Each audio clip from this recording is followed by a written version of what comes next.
શ્રી પુરુષોત્તમ માસ મહાત્મ્ય યાની અધિક માસની કથા. અધ્યાય 11. ભોળાશંકરનું વરદાન. નારદ ઉવાચ. અચીકરત કુમારીયમ મહત્કર્મ સુદુષ્કરમ મુનીનામપી સર્વેષામ તન્મે વદ મહામુને. નારદ બોલ્યા, હે નારાયણ, એ સર્વ મુનિઓને પણ કરવું મુશ્કેલ કાર્ય જે રીતે વિપ્રકન્યા મેધાવતીએ કર્યું તે સાંભળો. મેધાવતીએ શંકર ભગવાનને રીઝવવા વનમાં એકાંત સ્થળે ન જતા પોતાના આશ્રમમાં જ રહીને શંકરનું તપ આદર્યું, જેના ગળામાં હંમેશા માળા રૂપે સર્પ રહે છે. નંદી અને ભૃંગીગણો જેમની સેવા કરે છે તે ઉમાપતિ શંકરની ભક્તિ કરવા લાગી. વર્ષની 3 ઋતુમાં ગમે તેવું વાતાવરણ હોય છતાં જરાએ ડગ્યા વિના તે તપ કર્યા કરતી. તેને દ્રઢ નિશ્ચય કર્યો હતો કે પ્રાણને ભોગે પણ શંકરને પ્રસન્ન કરી ઈચ્છિત વરદાન મેળવી લેવું. તપ કરતાં પારાવાર કષ્ટ પડતું હતું, પણ શંકરનું રટન ભૂલતી નહીં.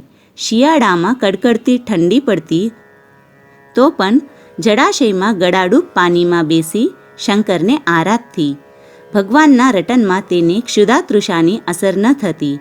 ક્યારેક એકાદ ફળ ખાઈ લેતી કે ઘૂંટડો જળ પી લેતી.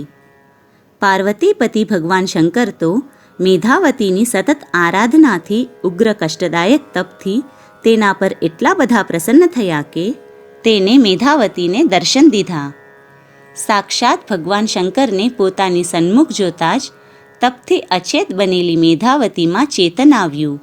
તેની નિસ્તેજ આંખોમાં ચમક આવી ગઈ. કૃશકાયા પ્રફુલ્લિત બની ગઈ. ભગવાનના દર્શનથી શું નથી થતું? મેધાવતી શંકર ભગવાનને નમન કરીને કહેવા લાગી, હે ચંડિકેશ્વર, ઉમાપતિ, ભૂલેશ્વર, મારા આપને વારંવાર નમસ્કાર હો. અલક રાજાની મૃત્યુ પામેલી રાણીને આપે જીવતદાન આપ્યું હતું. બાનાસુરને રક્ષનાર આપ જ હતા. આપ પાપહર્તા અને શત્રુઓને નાશ કરનારા છો. બધાના રક્ષક આપ જ છો. તો મુજ અબળાનું પણ રક્ષણ કરો. મારી ઈચ્છા પૂરી કરો. હે ભગવાન, પ્રસન્ન થાઓ. મેધાવતીની યાચના સાંભળી ભગવાન શંકર બોલ્યા, હે તપસ્વિની, તે એવું તપ કર્યું કે મારે તારી પાસે આવવું પડ્યું. હું તારા પર પ્રસન્ન થયો છું. હવે તારે કોઈ ચિંતા કરવાની જરૂર નથી. જે મહેચ્છાથી તે તપ આદર્યું છે તે તારા મનની ઈચ્છાથી વરદાન માંગી લે. આવો સુવર્ણ અવસર ફરી મળવાનો નથી. માટે તારી મનસા પ્રમાણે વર માંગી લે. મેધાવતીના હર્ષનો પાર રહ્યો નહીં. તેને હાથ જોડી મસ્તક નમાવીને કહ્યું, હે ભોળાના ભગવાન ગૌરેશ્વર, આપ મારા ઉપર પ્રસન્ન થયા હોય અને મારું કલ્યાણ કરવા માંગતા હોય તો મેં મનમાં ધારેલી ઈચ્છા પૂર્ણ કરી આપો. હે ભોળા શંભુ, હવે હું સ્પષ્ટપણે કહું છું કે મને શૂરવીર પતિ આપો, બળવાન પતિ આપો, રૂડો પતિ આપો, ગુણી પતિ આપો, જ્ઞાની પતિ આપો. આ મારા મનની પ્રબળ ઈચ્છા છે. શંકર ભગવાન બોલ્યા, હે વિપ્રકન્યા, મેં તને પ્રથમ જ કહ્યું કે તારી ઈચ્છા મુજબ થશે. હમણાં તે 5 વખત પતિ આપો એમ માંગણી કરી તો તને 5 પતિ રૂડા, ગુણી, જ્ઞાની, શૂરા, ધર્મિષ્ઠ ઇત્યાદિ ગુણોવાળા મળશે.